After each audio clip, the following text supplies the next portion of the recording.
Friends, जो आज हम रेगुलेशन करने वाले हैं वो है सेबी का share based employee benefit regulation 2021। सबसे पहले देख लेते हैं शेयर बेस्ड बेनिफिट कि इसमें कौन एप्लीकेबिलिटी है। शेयर बेस्ड एम्प्लॉय बेनिफिट में कौन कौन आता है। इसकी एप्लीकेबिलिटी है employee stock option plan, employee stock purchase scheme, stock appreciation right, general benefit scheme, retire benefit scheme और ऑब्वियसली स्वेट इक्विटीज़ में मर्ज हो गया तो sweat equity shares.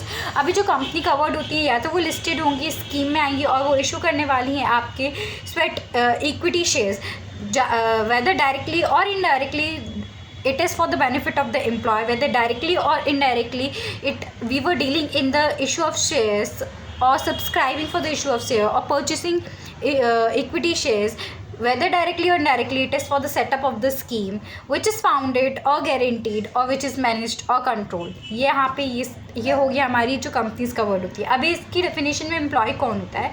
Employ is a person whether he was working in India और working in abroad और whether he is director or working part-time or a whole-time director, but except independent director, whether it belongs except the promoter group or the person who belongs to the promoter group, ठीक है। it includes the employee of holding subsidiary and associate company, the director of holding subsidiary and associate company, but not include the person of the promoter group or the employees who were holding more than 10% of equity share or voting rights, ठीक है, or the relative of that person who were holding 10% of equity share or voting right in a company, ठीक है। ये include नहीं होते, तो include accept वाले हो गए इंडिपेंडेंट डायरेक्टर और 10% वाले, बाकी सारे इंक्लूसिव वाले हो गए।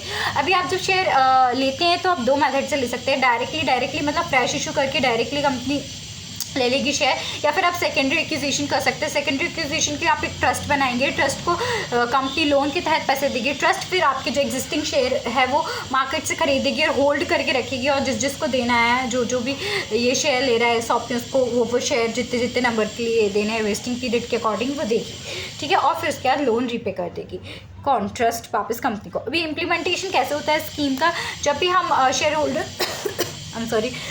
का अप्रूवल ले रहे हैं तो हमको ट्रस्ट का रूट डिसाइड कर लेना है। या तो वो डायरेक्ट ट्रस्ट हो सकता है या फिर आपका हो सकता है वो ट्रस्ट रूट हो सकता है या डायरेक्ट रूट हो सकता है, ठीक है।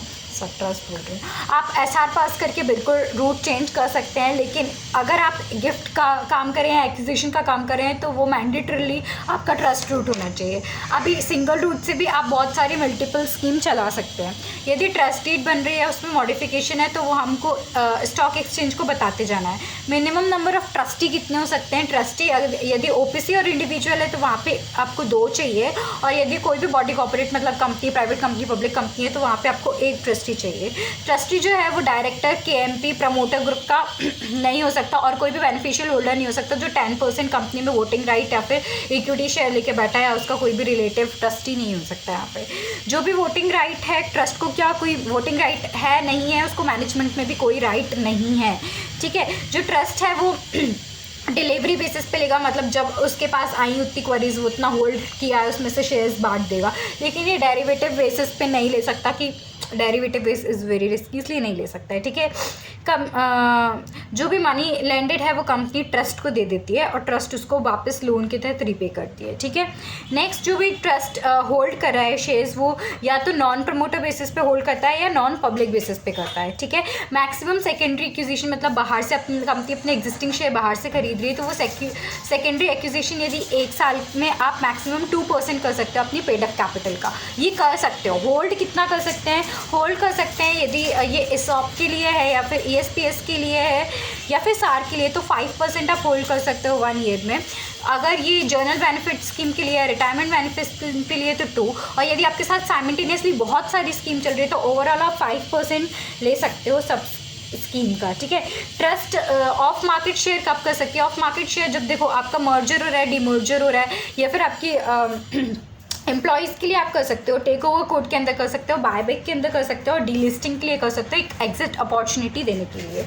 अभी ट्रस्ट का सेकेंडरी मार्केट जो एक्विजिशन है वो कब नहीं कर सकती, कब सेल नहीं कर सकती इसमें अपने शेयर, तो वो या तो उसका टैक्स ऑब्लिगेशन है, ठीक है, टैक्स ऑब्लिगेशन है, या फिर उसका जो मतलब स्टॉक एप्रिसिएशन राइट है, या फिर इमरजेंसी आ गई है जर्नल बेनिफिट स्कीम में, या फिर आपकी रिटायरमेंट बेनिफिट स्कीम में, या फिर कोई बायबैक डीलिस्टिंग के लिए, एग्जिट अपॉर्चुनिटी देने के लिए, जब आपने अपना इन्वेंट्री ओवर वैल्यूड कर दिया है, ठीक है, कोई वाइंडिंग अप के टाइम पे, या फिर अप्रूवल ऑफ सेवी, अप्रूवल में भी 1 लाख फीस कट जाता है, सेवी के अप्रूवल से आप ऐसा कर सकते हो। क्या कर सकते हो? Trust can not sell it share in secondary market, यहाँ पे आप सेकेंडरी मार्केट में अपनी शेयर सेल नहीं कर सकते इन कंडीशंस में।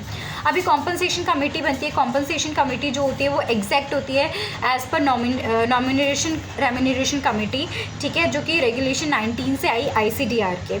ये जो होती है वो आपकी टर्म्स एंड कंडीशन को देखेगी और देखेगी कि सारे जो रेजोल्यूशन है और प्रोसीजर है वो वायलेशन नहीं होने चाहिए, सिक्योरिटीज़ लॉ के वायलेट नहीं करने चाहिए। जो शेयर होल्डर अप्रूवल है वो स्टेप 1, जो आप सिक्योरिटी मतलब आप SR जब भी पास कर रहे हो तो कंपनी नोटिस देगी और एक्सप्लेनेटरी स्टेटमेंट देगी शेयर होल्डर को। कब सेपरेट पास होगा? सेपरेट तब रेजोल्यूशन पास होगा जब आप सेकेंडरी एक्विजिशन कर रहे हो। जो सेकेंडरी एक्विजिशन 5% ऑफ कैपिटल, आपका कैपिटल एक्सपेंशन के टाइम से ज़्यादा इंक्रीज़ हो रहा है, ठीक है, आपको वो कैप मेंटेन करना है। तो secondary acquisition maintain 5% of capital in case of expansion of capital, जहाँ पे आप ये एम्प्लॉयज़ को दे रहे हो आपकी होल्डिंग और सब्सिडरी के, और जहाँ पे आपका स्टॉक एप्रिसिएशन राइट एक्सीडिंग 1% या फिर इक्वल टू 1% होना चाहिए इशूड कैपिटल के। यहाँ पे हमेशा सेपरेट रेजोल्यूशन पास होगा, ऐसा नहीं कि एक बार कर लिया तो 12 मंथ तक वैलिड नहीं, हर बार अलग। कब होगा? सेकेंडरी एक्विजिशन में, जब आप सेम ये होल्डिंग सब्सिडरी के लिए कर रहे हो, जब आपका stock appreciation right equal to 1% exceeding 1% हो रहा है इक्विटी शेयर कैपिटल का, और जहाँ पे आपको मेंटेन करना है 5% ऑफ कैपिटल, किसका? एक्सपेंशन ऑफ कैपिटल के टाइम पे, ठीक है। वेरिएंस कब हो जाएगा? वेरिएंस कर सकते हैं इन टर्म, लेकिन वो प्रीजुडिशियल नहीं होना चाहिए, किसके? नॉट प्रीजुडिशियल टू द एम्प्लॉय की में नहीं होना चाहिए, तभी आप वेरिएट कर सकते हो टर्म्स को, ठीक है। नेक्स्ट हो सकता है वाइंडिंग अप कब होगी कंपनी की? वाइंडिंग अप आपकी कंपनी की तब हो जाएगी जब लोन पूरा रीपे हो गया। अगर लोन रीपे करने के बाद कोई अमाउंट बचा है तो एम्प्लॉयज़ को डिस्ट्रीब्यूट हो जाता है, या फिर ट्रांसफ़र कर सकते हो आप अदर स्कीम के लिए। ये जो भी कुछ होगा वो अप्रूवल से होगा, किसकी? शेयर होल्डर की और आपकी कॉम्पनसेशन कमेटी के। नॉन ट्रांसफरेबिलिटी, ट्रांसफरेबल कब नहीं होगा? ऑप्शन आप मतलब आपने जो भी शेयर्स लिए हैं वो नॉन ट्रांसफरेबल होते हैं, मतलब वो होल्ड करता है ट्रस्ट, वहाँ पे आप उसको प्लेज वगैरह नहीं कर सकते, हाइपोथेटिकेट भी नहीं कर सकते। नेक्स्ट आ जाता है आपका डेथ इन कैपेसिटी बेसिस पे। अगर किसी एम्प्लॉय का वेस्टिंग पीरियड चल रहा है और उसकी डेथ हो जाती है तो वो वेस्टिंग पीरियड नॉमिनी को ट्रांसफ़र हो जाता है। रेजिग्नेशन और टर्मिनेशन में ये एक्सपायर हो जाएगा, है ना, आपने जिसके लिए दिया था आपने वही छोड़ दिया तो क्या ही मतलब। और यहाँ पे लिस्टिंग ऑलवेज हमेशा ही नहीं होगी, आपको स्टॉक एक्सचेंज को बताना पड़ेगा, और जो भी कुछ हुआ है ये प्रोसीजर बिफोर जनरल मीटिंग हमको एक सेक्रेटरियल ऑडिटर से साइन करवाना है। अभी ESOP देखो, ESPS मतलब होता है जब आप पब्लिक इशू ला रहे हो उसके तहत आप न्यू शेयर जब इशू कर रहे हो तभी आप उनको भी दे देते हो अपने एम्प्लॉयज़ को। और SAR तब होता है जब एक पर्टिकुलर प्राइस आप टच कर लेते हो, तब आपको वो चीज़ एप्रिसिएशन के रूप में मिलेगी, जब कंपनी अपना शेयर प्राइस रखती है और वो उतना टच कर लेती है। अभी एक देख लेते हैं तीनों में एक जर्नल वो, ठीक है। तो ESOP, ESPS और SAR, जब आपका एडमिनिस्ट्रेशन और इम्प्लीमेंटेशन ESOP में आपको स्कीम के तहत करना है, ESPS में भी करना है, SAR में भी करना है। डिस्क्लोजर एज पर SEBI जो कि गिवन टू एम्प्लॉयज़ तीनों में होगा।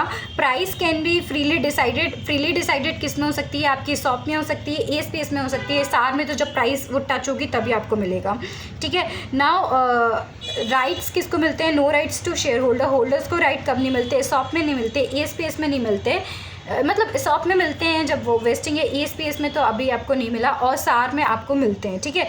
मिनिमम वेस्टिंग पीरियड ESOP में 1 साल होता है, ESPS में कोई भी मिनिमम वेस्टिंग नहीं क्योंकि आपको शुरू से ही शेयर मिल गए, और SAR में भी मिनिमम वेस्टिंग पीरियड 1 साल होता है, ठीक है। मिनिमम लॉक इन पीरियड इस पर ESOP में डिसाइडेड हो सकता है, लेकिन ESPS में तो 1 साल है ही, और आपका SAR में कोई भी मिनिमम वेस्टिंग पीरियड नहीं है। एग्जेम्पशन डेथ का आपको ESOP में मिल रहा है, ESPS में मिल रहा है, SAR में भी मिल रहा है, और परमानेंट इनकैपेसिटी का भी सेम है, तीनों में मिल रहा है, और डीमर्जर का भी तीनों में मिलता है। That's it with the chapter. मिलते हैं अपनी नेक्स्ट वीडियो में, तब तक के लिए बाय बाय।